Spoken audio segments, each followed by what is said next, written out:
సాధారణంగా రామాయణం గురించి మాట్లాడినప్పుడు రావణాసుడి రాముడు చంపేయటంతోనే అయోధ్యకి మంచి రోజులు వచ్చాయి అంటుంటాం. అలాగే రావణాసుడి మరణంతో అయోధ్య సంబరాల్లో మునిగిపోయిందని కూడా మనకు తెలుసు. ఆ తర్వాత ఏమైంది? అసలు రాముడు లక్ష్మణుడు సీతకు ఏమవుతుంది? వాళ్ళు ఎలా చనిపోయారు?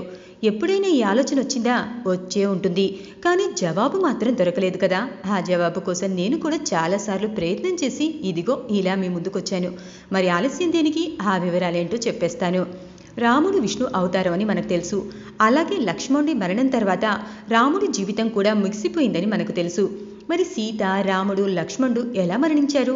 వీళ్ళ మరణానికి కారకులు ఎవరైనా ఉన్నారా, లేక యాదృచ్ఛికంగా జరిగిందా? ఈ సందేహాలకు సమాధానాలు ఇదిగో.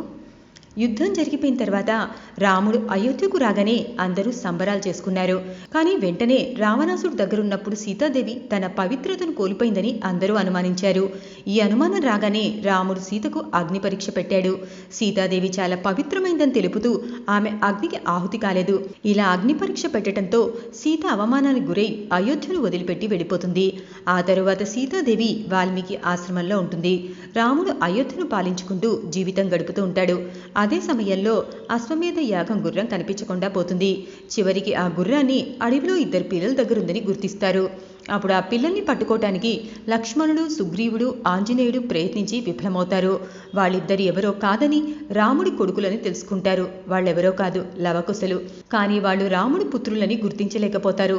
అప్పుడు వెంటనే లక్ష్మణుడు, సుగ్రీవుడు, హనుమంతుడు రాముడి దగ్గరికి వెళ్ళి తమను 2 పిల్లలు ఓడించారని చెప్తారు. వెంటనే ఆ పిల్లల్ని చుట్టానికి రాముడు అడవికొచ్చిన సమయంలో సీత కనిపిస్తుంది. ఆ 2 పిల్లలు అయోధ్యలో జన్మించకపోవడంతో రాముడు మళ్ళీ సీతను అనుమానిస్తాడు. రాముడు తనపై మళ్ళీ అనుమానం వ్యక్తం చేయడంతో భరించలేకపోయిన సీత తన తల్లైన భూదేవిని తనలో చేర్చుకోమని వేడుకుంటుంది. భూదేవి సంతోషంగా సీతను తనలో చేర్చుకుంటుంది. అలా సీతాదేవి జీవితం అయిపోతుంది. రాముడు అయోధ్యని 11,000 సంవత్సరాలు పాలించిన తర్వాత ఓ ముని రాముడు ఎదురు ప్రత్యక్షమవుతాడు. రాముడితో మాట్లాడటానికి ఓ గదిలోకి తీసుకెళ్తాడు.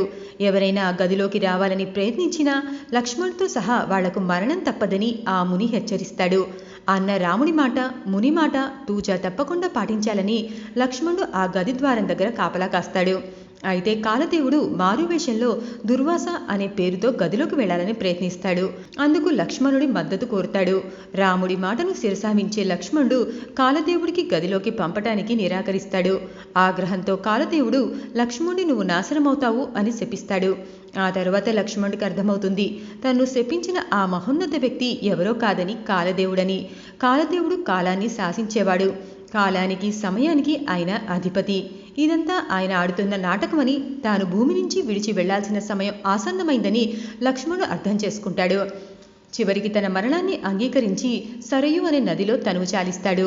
తన సోదరుడి మరణం చూసి భరించలేకపోయిన రాముడు కూడా వెంటనే అదే నదిలోకి దూకి చనిపోతాడు.